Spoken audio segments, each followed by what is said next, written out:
दर्शकों, आज हम ऐसे व्यक्ति से, ऐसी शख्सियत से आपकी मुलाकात करवा रहे हैं जो जम्मू कश्मीर के दौरे पर हैं और बहुत ही एक भारत की मानी हुई शख्सियत, chairman state bank of India हमारे बीच में हैं जम्मू कश्मीर के दौरे पर।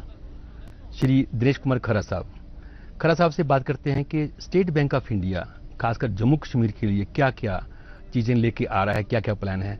खरा साहब, आपका बहुत बहुत स्वागत है कि खेलो इंडिया जो एक्टिविटी है पूरे भारत सरकार की माननीय प्रधानमंत्री की प्रेरणा से आपने उसको बढ़ावा देने के लिए जम्मू कश्मीर का जो यूथ है, युवा है, उसके लिए कुछ आपने इनिशिएटिव लिए। दो शब्द उसके लिए क्या किया आपने? भारतीय स्टेट बैंक के माध्यम से जब हमें ये एक अवसर मिला कि हम जो जम्मू कश्मीर में एक जो कि बहुत ही ब्राइट साइकिलिंग में एक बहुत बड़ा नाम हासिल कर सकता है, उसको जब मदद करने का एक मौका मिला तो हमें बहुत हर्ष का महसूस हुआ। और हमारा ये मानना है कि जब तक खेल के जगत में कॉम्पिटेंसी के अलावा बहुत ज़रूरी है कि इक्विपमेंट भी बराबर का होना चाहिए। जब हम इंटरनेशनल स्तर पर कोई भी ऐसा प्रतियोगिता में हिस्सा लेते हैं तो जब तक इक्विपमेंट कंपेरेबल नहीं होगा तब तक हमारे लिए एक बहुत बड़ी, हमारे खिलाड़ियों के लिए बहुत बड़ी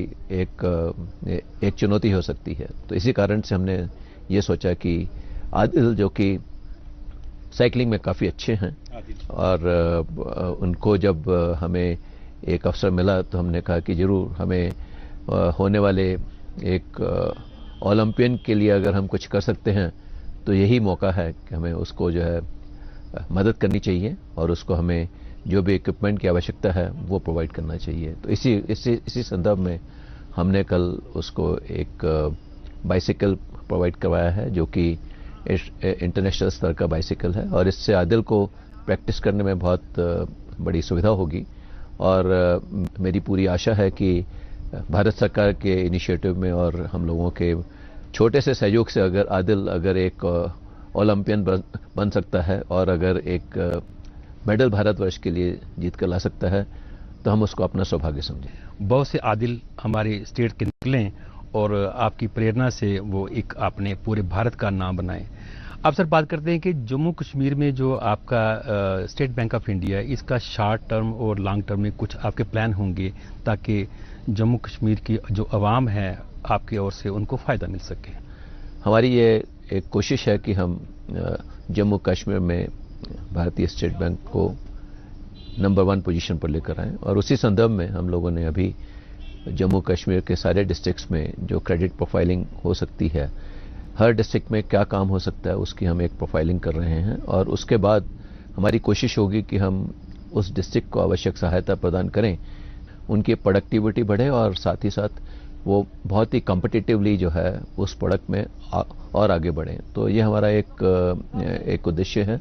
इससे हम इस संदर्भ में हमने काम करना शुरू कर दिया है और हमें आशा है कि हम अगले 3 से 5 साल के बीच में हम अपनी ब्रांचेस भी यहाँ पर बढ़ा पाएंगे। हमारी आशा है कि हम तकरीबन 171 ब्रांचेस से हम 300 तक की ब्रांचेस ले जाएंगे। हम लोगों के पास ATMs और CSPs हमारे पास हैं जो कि पूरे प्रदेश में काम कर रहे हैं। हम उनकी संख्या में भी ऑलमोस्ट 100% का इंक्रीज करने की कोशिश करेंगे और मेरे को पूरी आशा है कि हम जम्मू कश्मीर के हमारे जो ग्राहक हैं उनको उत्कृष्ट सेवा उपलब्ध करवा पाएंगे और उन्हें फिजिकल जो कि फिजिकल और डिजिटल दोनों ही माध्यम से हम अपनी सेवाएं उपलब्ध करवा पाएंगे। हम लोग बात कर रहे हैं chairman state bank of India, Bharat के जो स्टेट बैंक ऑफ इंडिया है उसके सरकर्दा, उसके सुप्रीम जो है हमारे बीच में हैं दिनेश कुमार खरा साहब। खरा साहब, आज के कॉम्पिटिटिव दौर में स्टेट बैंक ऑफ इंडिया खासकर जम्मू कश्मीर में उनकी क्या इस समय मुकाम है, क्या भूमिका है? पूरे भारतवर्ष में जो है नंबर 1 होम लोन प्रोवाइडर हैं, तो हमारी एक कोशिश रहेगी कि हम जम्मू एंड कश्मीर में भी नंबर 1 होम लोन प्रोवाइडर हों। और इसके अलावा चूंकि हम लोगों का जो एक्सपीरियंस है वो पूरे भारतवर्ष में पूरे रूरल सेक्टर में और सेमी अर्बन सेक्टर में काफ़ी स्ट्रॉन्ग एक्सपीरियंस है, तो हम चाहेंगे कि हम उस एक्सपीरियंस को यहाँ पर भी रेप्लिकेट करें और हम हर तरह की सुविधाएं उपलब्ध करवाएं। तो जहाँ तक कंपटीशन का सवाल है, हम लोगों ने समय के साथ साथ रफ्तार को पहचाना है और साथ ही साथ हमने अपने आप में बदलाव भी लेकर आए हैं। मुझे यह कहने में बड़ा हर्ष होता है कि भारतीय स्टेट बैंक का एग्जिस्टेंस अगर देखें तो ये 2015 साल पुराना एक बैंक है और 2015 साल पुराना बैंक जो है समय के साथ साथ अपनी रफ्तार के साथ साथ आगे बढ़ा है। समय के साथ साथ इसमें जो भी बदलाव चाहिए थे वो बदलाव आए हैं। इसी कारण से आज भी भारतीय स्टेट बैंक बहुत रेलेवेंट है और अपने ग्राहकों को सुविधा उपलब्ध करवाने में पूर्ण रूप से सक्षम है। मेरा ये मानना है कि आगे आने वाले दिनों में भी हम इसी तरह से समय की रफ्तार के साथ साथ अपने प्रोडक्ट्स और चैनल्स को जो है पूरा कॉम्पिटिटिव रखेंगे और हम अपने ग्राहकों को सर्वोत्तम सुविधा उपलब्ध करवाने में सक्षम हैं। क्योंकि आप कश्मीर में हैं तो हम ज़्यादा बात कश्मीर के ऊपर ही फोकस इस समय हम कर रहे हैं। अभी भी कुछ एरिया है जहां अभी स्टेट बैंक ऑफ इंडिया नहीं पहुंचा है, अनबैंक्ड एरिया है, तो उनके बारे में क्या प्लानिंग है? बहुत सी जगह हैं जहाँ पर कि अभी हम ब्रांचेस नहीं भी खोलेंगे तो हम अपने CSPs का नंबर जरूर बढ़ाएंगे। तकरीबन 200 के करीब अभी हमारे पास CSPs हैं और हम इसको जो है तकरीबन 350-400 नंबर तक का CSP लेकर का नंबर हम जो है बढ़ा देंगे और उसके माध्यम से हमें आशा करते हैं कि हम अपने ग्राहकों के डोर स्टेप तक पहुंच पाएंगे और उनको आवश्यक सुविधा उपलब्ध करवा पाएंगे। मेरे को पूरी आशा है कि हम अगर इस प्लान को हम इम्प्लीमेंट करेंगे तो ये हमें शायद जम्मू एंड कश्मीर में भी नंबर 1 होने का मौका प्रदान करेगा। आज हमारे बीच में श्री दिनेश कुमार खरा साहब जो चेयरमैन SBI के हैं, उनसे बातचीत हो रही है। खरा साहब से हम ये पूछते हैं, सर डिजिटल जो हमारा सिस्टम है वो तो ठीक है, बड़ी सुविधा है, लेकिन बीच में कोई खतरा रहता है कि जो साइबर फ्रॉड हैं, कुछ केसेस सामने आ सकते हैं या कुछ आए भी हैं। इस साइबर फ्रॉड को रोकने के लिए क्या क्या आपकी ओर से क्या प्लान है या लोगों अपने ग्राहकों को क्या क्या संदेश है?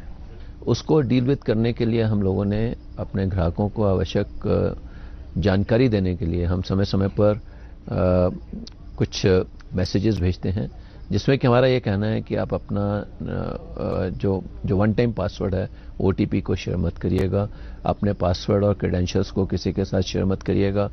ऐसी जगह से फ़ोन आता है जो कि आपके बारे में कुछ भी जानकारी जानना चाहता है और स्टेट बैंक का नाम लेता है तो आप उसको बिल्कुल कोई ऐसी जानकारी मत दीजिएगा।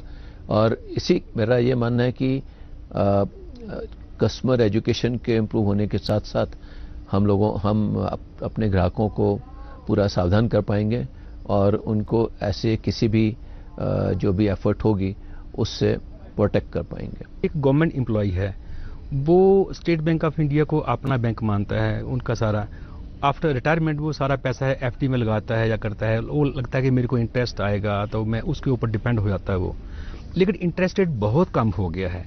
तो इसके बारे में क्या कोई प्लानिंग है आपकी? ये जरूर कहना चाहूँगा कि अगर इकोनॉमी को ग्रो करना है तो इंटरेस्ट रेट कम होना बहुत आवश्यक है। और लेकिन उसके साथ साथ जो आपने कहा कि चूँकि सोशल सिक्योरिटी सिस्टम उतना स्ट्रांग नहीं है भारतवर्ष में, तो अक्सर जो एम्प्लॉयज़ हैं वो इंटरेस्ट इनकम के ऊपर ही डिपेंड करते हैं।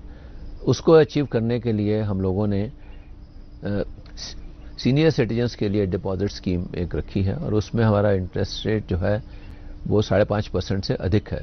और चूँकि सीनियर सिटीजन्स को हम वैसे भी कुछ डिपॉजिट में थोड़ा इंक्रीज कर देते हैं, तो उसके माध्यम से 5.5-6% के करीब जो डिपॉजिट है, 5.8 के करीब शायद डिपॉजिट रेट है, तो वो जो है हमारे 2.5% जो कि हम अदरवाइज हम सेविंग्स बैंक पर इंटरेस्ट रेट देते हैं या 3% जो हम फिक्स डिपॉजिट के ऊपर इंटरेस्ट रेट देते हैं, उसके कंपैरिजन में ये तकरीबन डबल है। और बाकी जहाँ तक इंटरेस्ट रेट का सवाल है, ये समय के साथ साथ अगर इंटरेस्ट रेट बढ़ेगा और इन्फ्लेशन बढ़ेगा, इंटरेस्ट रेट बढ़ेगा, तो तब शायद डिपॉजिट रेट और भी बढ़ेगा। लेकिन फ़िलहाल ये मेरा मानना रहेगा कि जिस हाल में अभी भारतवर्ष की इकोनॉमी है, इसमें अभी शायद इंटरेस्ट रेट कम होने की आवश्यकता है और अगर इंटरेस्ट रेट कम होगा तो इकोनॉमिक एक्टिविटी इंप्रूव करेगी और इकोनॉमिक एक्टिविटी इंप्रूव करने से पूरे देश भर में खुशहाली आएगी, ये मेरा मानना है।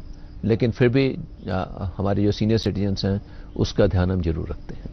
सर एक बात आपसे कहनी है लास्ट, क्योंकि पिछले कुछ वर्षों में स्टेट बैंक ऑफ इंडिया ने काफ़ी इम्प्रूवमेंट किया है उस लिहाज से कि स्टाफ आपका काफ़ी यंग आया है और उनके चेहरों पे मुस्कान होती है, लेकिन फिर भी कभी भी वो जो अपने ग्राहक को देखते हैं कि पता नहीं उसके ऊपर बहुत बड़ा एहसान कर रहे हैं, उनकी बॉडी लैंग्वेज है।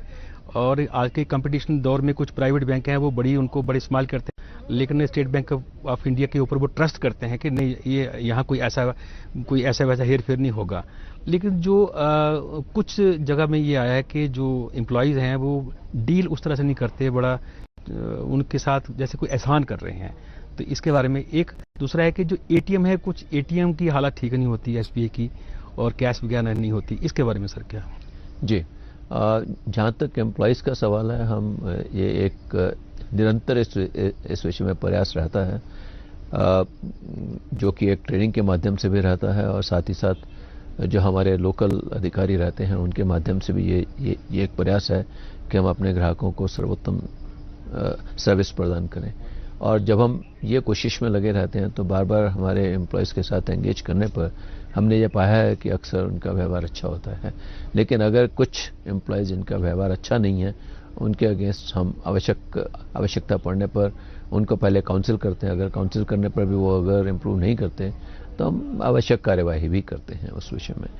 दूसरा आपका सवाल कि हमारे एटीएम्स के में जो है कई बार एटीएम्स में कुछ परेशानी रहती है, तो उसके लिए हम लोगों ने एटीएम को ओवरसाइट करने के लिए एक पूरा हमारे पास मशीनरी है और उसके माध्यम से हम ये इंश्योर करते हैं कि हमारे एटीएम्स हमेशा अवेलेबल रहें।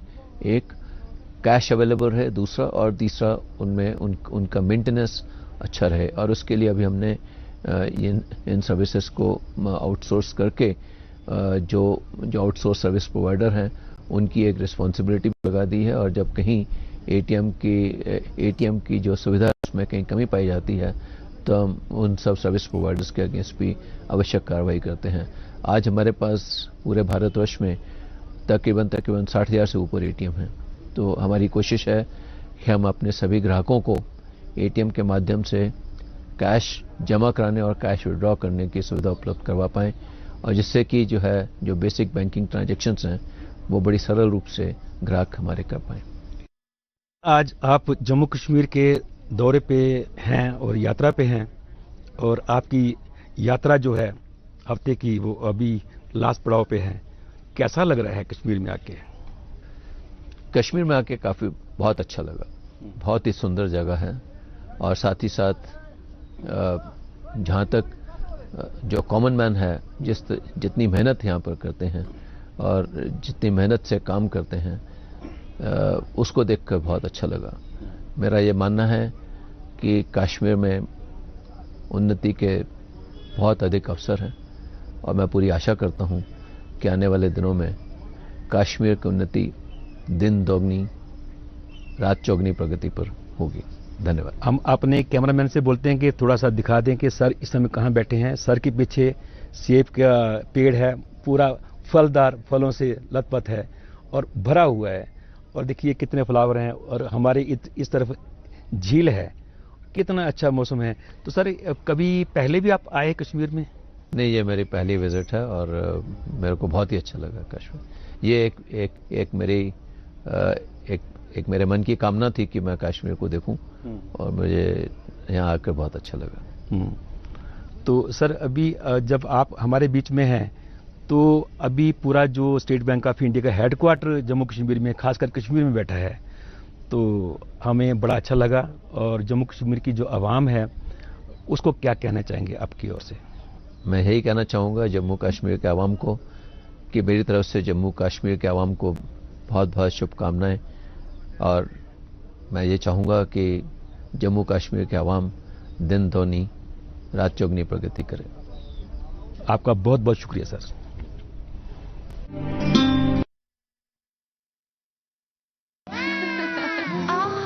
पेश है एक साउथ